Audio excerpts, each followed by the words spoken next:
Hosanna, Hosanna, Hosanna in the highest. Hosanna, Hosanna, Hosanna in the highest.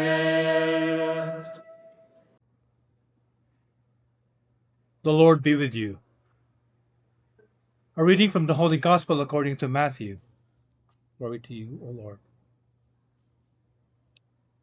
When they had come near Jerusalem and had reached Bethphage at the Mount of Olives, Jesus sent 2 disciples, saying to them, "Go into the village ahead of you, and immediately you will find a donkey tied and a colt with her. Untie them and bring them to me. If anyone says anything to you, just say this: 'The Lord needs them,' and he will send them immediately."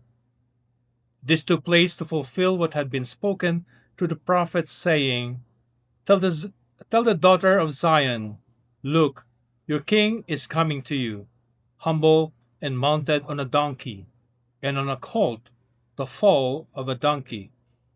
The disciples went and did as Jesus had directed them.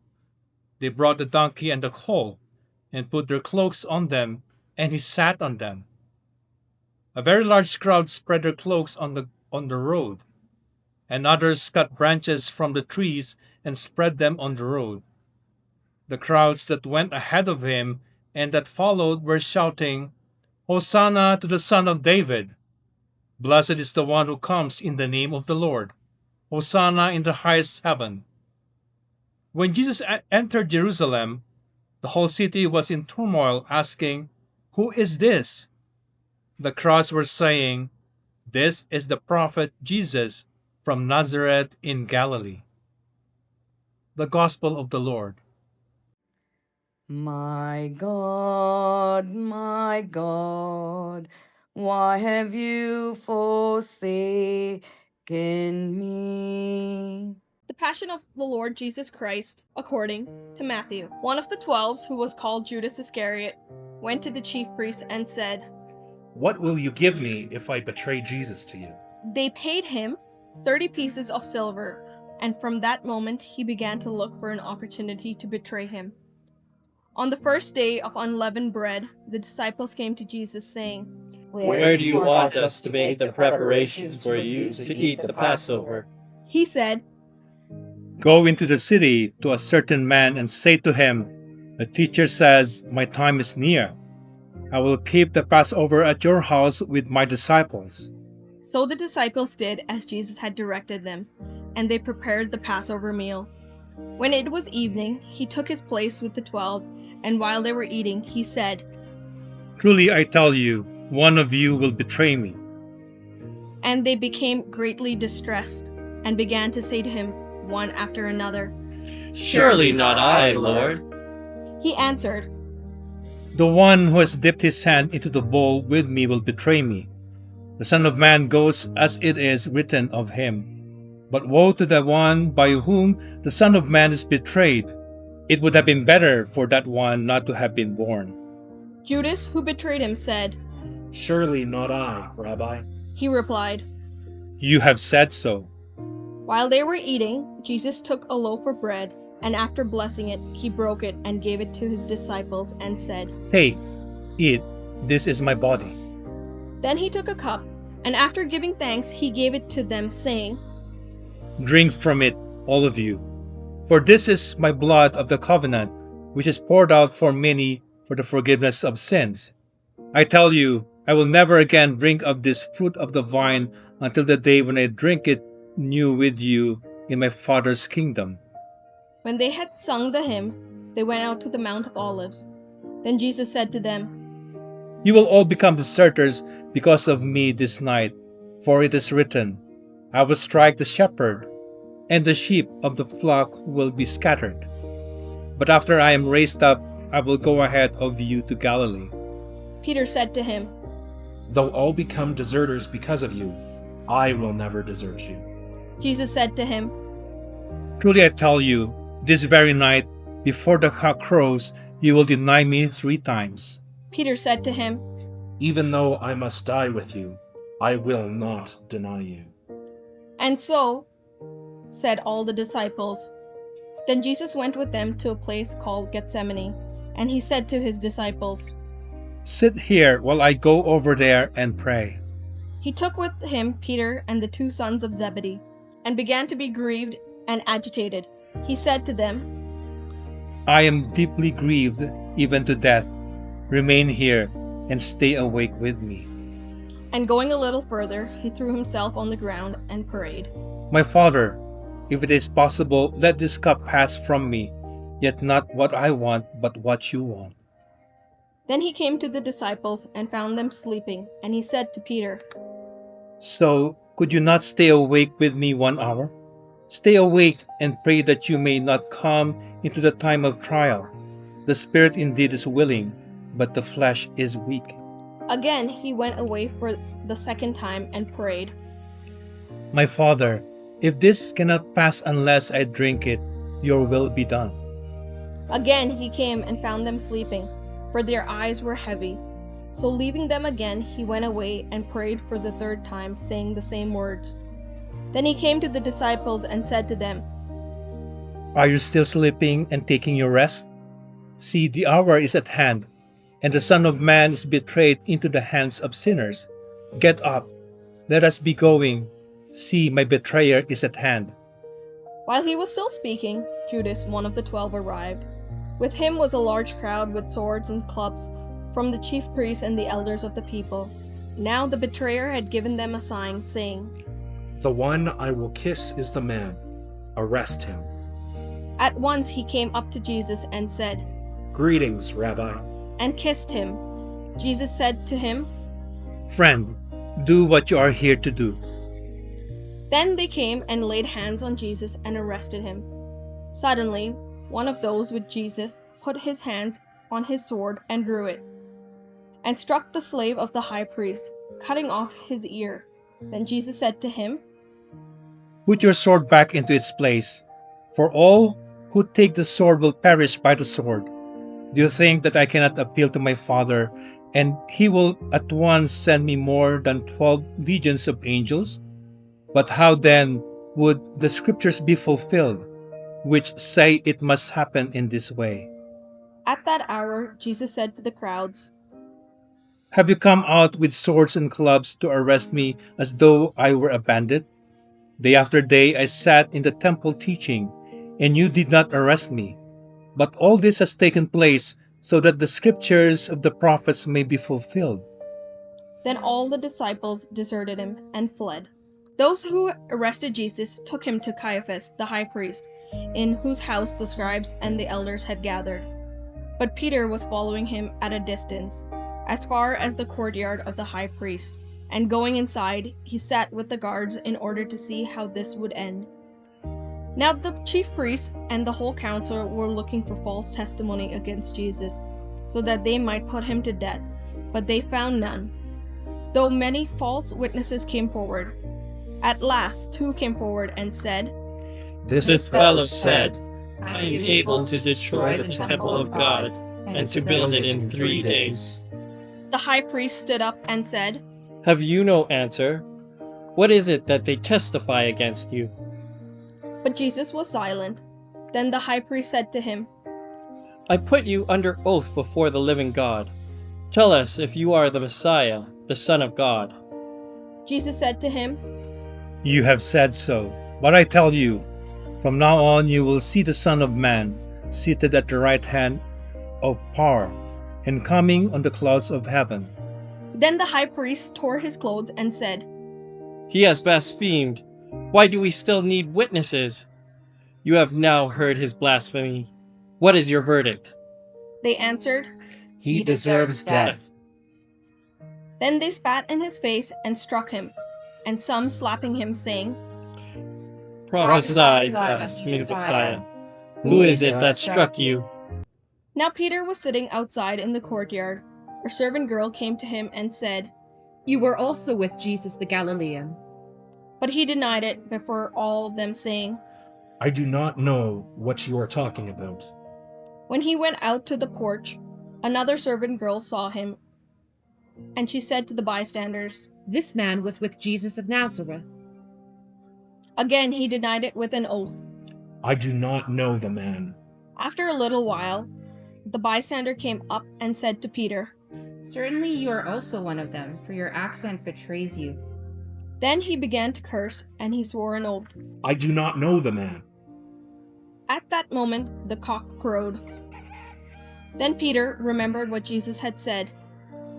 Before the cock crows, you will deny me 3 times. And he went out and wept bitterly. When morning came, all the chief priests and the elders of the people conferred together against Jesus in order to bring about his death. They bound him, led him away, and handed him over to Pilate, the governor. When Judas, his betrayer, saw that Jesus was condemned, he repented and brought back the 30 pieces of silver to the chief priests and the elders. He said, I have sinned by betraying innocent blood. But they said, What is What is that to us? See it to to yourself. Throwing down the pieces of silver in the temple, he departed, and he went and hanged himself. But the chief priests, taking the pieces of silver, said, It is not lawful to put them into the treasury, since they are blood money. After conferring together, they used them to buy the potter's field as a place to bury foreigners. For this reason, that field has been called the field of blood to this day. Then was fulfilled what had been spoken through the prophet Jeremiah. And they took the 30 pieces of silver, the price of the one whom a price had been set, on whom some of the people of Israel had set a price, and they gave them for the potter's field, as the Lord commanded me. Now Jesus stood before the governor, and the governor asked him, Are you the king of the Jews? Jesus said, You say so. but when he was accused by the chief priests and the elders, he did not answer. Then Pilate said to him, Do you not hear how many accusations they make against you? But he gave them no answer, not even a single charge, so that the governor was greatly amazed. Now, at the festival, the governor was accustomed to release a prisoner for the crowd, anyone whom they wanted. At that time, they had a notorious prisoner called Jesus Barabbas. After they had gathered, Pilate said to them, Whom do you want me to release for you? Jesus Barabbas, or Jesus, who is called the Messiah? For he realized that it was out of jealousy that they handed him over. While he was sitting on the judgment seat, his wife sent word to him, Have nothing to do with that innocent man, for today I have suffered a great deal because of a dream about him. Now the chief priests and the elders persuaded the crowds to ask for Barabbas and to have Jesus killed. The governor again said to them, Which of the two do you want me to release for you? and they said, Barabbas. Pilate said to them, Then what should I do with Jesus, who is called the Messiah? all of them said. Let him be crucified. Then he asked, Why? What evil has he done? but he shouted all the more. Let him be crucified. So when Pilate saw that he could do nothing, but rather that a riot was beginning, he took some water and washed his hands before the crowd, saying, I am innocent of this man's blood. See to it yourselves. Then the people as a whole answered. His blood be on us and on our children. So he released Barabbas for them, and after flogging Jesus, he handed him over to be crucified. Then the soldiers of the governor took Jesus into the governor's headquarters, and they gathered the whole cohort around him. They stripped him and put a scarlet robe on him. After twisting some thorns into a crown, they put it on his head. They put a reed in his right hand and knelt before him and mocked him, saying, Hail, King of the Jews! They spat on him and took the reed and struck him on the head. After mocking him, they stripped him of the robe and put his own clothes on him. Then they led him away to crucify him. As they went out, they came upon a man from Cyrene named Simon. They compelled this man to carry his cross, and when they came to a place called Golgotha, which means place of a skull, they offered him wine to drink mixed with gall. But when he tasted it, he could not drink it. And when they had crucified him, they divided his clothes among themselves by casting lots. Then they sat down there and kept watch over him. Over his head they had put a charge against him, which read, This is Jesus, the King of the Jews." Then 2 bandits were crucified with him, one on his right and one on his left. Those who passed by derided him, shaking their heads and saying, You who would destroy the temple and build it in 3 days, save yourself. If you are the Son of God, come down from the cross. In the same way, the chief priests also, along with the scribes and elders, were mocking him, saying, He saved others. He cannot save himself. He is the King of Israel. Let him come down from the cross now, and we will believe in him. He trusts in God. Let God deliver him now, if he wants to, for he said, I am God's son. The bandits who were crucified with him also taunted him in the same way. From noon on, darkness came over the whole land until 3 in the afternoon. And about 3 o'clock, Jesus cried with a loud voice, Eli, Eli, lema sabachthani. that is, My God, why have you forsaken me?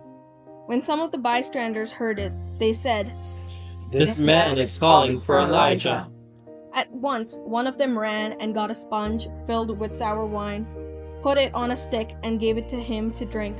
But the other said, Wait, let us see whether Elijah comes to save him. Then Jesus cried again with a loud voice and breathed his last. At that moment, the curtain of the temple was torn in 2 from top to bottom. The earth shook and the rocks were split. The tombs also were opened, and many bodies of the saints who had fallen asleep were raised. After his resurrection, they came out of the tombs and entered the holy city and appeared to many. Now, when the centurion and those with him who were keeping watch over Jesus saw the earthquake and what took place, they were terrified and said, Truly, this man was God's son. Many women were also there, looking on from a distance. They had followed Jesus from Galilee and had provided for him. Among them were Mary Magdalene, and Mary the mother of James and Joseph, and the mother of the sons of Zebedee. When it was evening, there came a rich man from Arimathea named Joseph, who was also a disciple of Jesus. He went to Pilate and asked for the body of Jesus. Then Pilate ordered it to be given to him. So Joseph took the body and wrapped it in a clean linen cloth and laid it in his own new tomb, which he had hewn in the rock. Then he rolled a great stone to the door of the tomb and went away. Mary Magdalene and the other Mary were there, sitting opposite the tomb. The next day, that is, after the day of preparation, the chief priests and the Pharisees gathered before Pilate and said, Sir, we remember that the impostor said while he was still alive, and after 3 days I will rise again. Therefore command the tomb to be made secure until the 3rd day. Otherwise his disciples may go and steal him away and tell people he has been raised from the dead.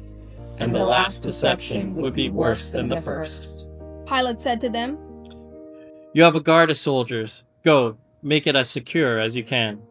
So they went with the guard and made the tomb secure by sealing the stone.